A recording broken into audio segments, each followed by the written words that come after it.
How often do you get to play? Like in terms of practicing or live? Like live? I would say it's slowly ramping up. Like, especially in the summer, I'm more so playing like kind of, I'd say like a handful of gigs a month right now. Mm-hmm. But I don't know. I'm not in a rush to play live from a volume perspective. I'm more so trying to define the why I'm playing live with who I'm playing live, Gotcha. and also how. Because there's a lot of opportunities between jams and different gigs and corporate stuff out there, but I'm just really trying to be intentional with like playing with like artists that I care about. And So when you say the how, what is the how? like, what's the professionalism of the band? What's the standard that we're setting for ourselves? There's a certain accepted level of musicianship that people can play at that's professional. Yes. But not.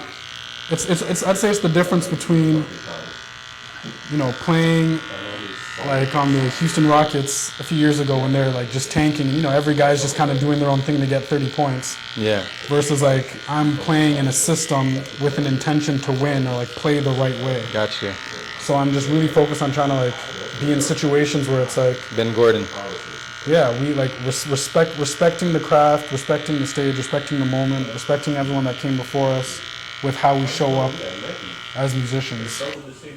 Before we're looking at like, is there a check involved? Right. Okay, yeah. So I'm kind of swapping out like, playing a mediocre, situation where it's like, everyone's just kind of drinking, having a good time or whatever. Like at that point, I'd rather go see someone play that inspires me. So now I've been trying to go out to see music more to kind of replace that and just Gotcha. pour it back into myself that way and have it be a learning experience. Oh man, it's like, and now even just like with my phone, if I know it's musicians where it's like, okay, I know these guys don't play as often as one would like, I'm gonna record as much of this on my phone as I can. Next morning while I'm making my breakfast, listen back to the show. Because in the moment I know what it feels like, but then when I go back and listen to it the next day and it's like, oh, this is that moment where I felt something. That's like, okay, let's like really analyze it now. Oh, okay. What was actually happening on a technical level? And it's like, oh wow, it's just like running back game tape kind of thing.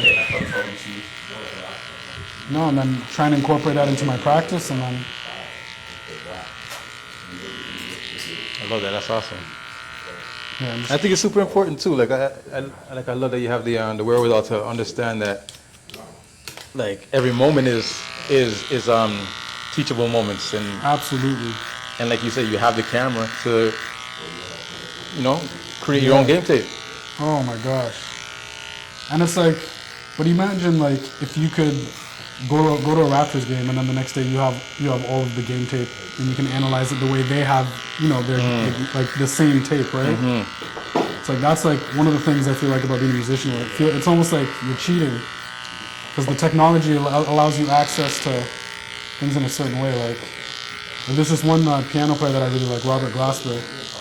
And I remember he was in town one time. I've seen him play live a few times, but there was one time where I didn't have tickets. But a friend of mine had tickets. So, my one friend that's going, I'm sitting with him and another buddy before he goes to the concert. And basically we gave him a Zoom, like a recording device. And they're like, hey, listen, you have to record the set for us because we need to study it. Yeah. And, he was all like, oh, what if I get caught with it? We basically kind of peer pressured him into it.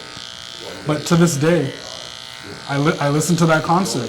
Because there's certain things where when a band's touring, as much as you have the record that they recorded, when they're doing a 10-minute version of a 6-minute song, and they've been playing it every night for 2 months on the road. Yes. They're tapping into a different type of chemistry, like a different, thing that you otherwise wouldn't be able to capture. So being able to hear the same song like 7 different ways, like that's where music is very similar to stand-up, where as much as there's the HBO special, if you ever get privy to see like an artist, like a comedian go on tour or see multiple versions of them telling the same joke, right?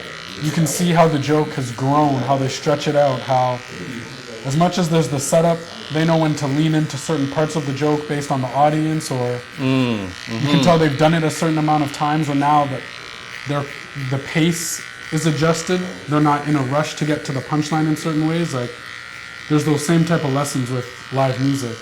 Okay. So, yeah, that's why having those recordings, I think, really help, because it's not just, okay, here's the premise, here's the setup, here's the punchline.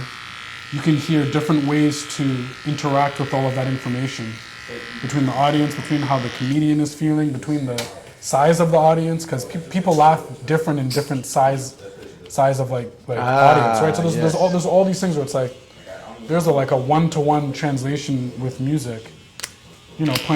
Playing to a large crowd versus playing to an intimate crowd, playing the same song, you're gonna play it differently, and like kind of being able to like study that or just absorb that information, I think, is also vital. Holy shit. That is crazy.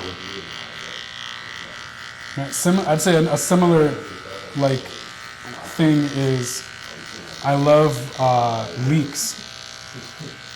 Like the song isn't done yet, or it's before they got so and so to hop on with the leaks. feature. Okay. Yes. Like that was one thing that, especially in the 2010s, I feel like that was the heyday, because in the 2000s, like a mixtape leak was more so like the song was done and then they're trying to just get it hot in the streets and leverage that back when you go to a label to then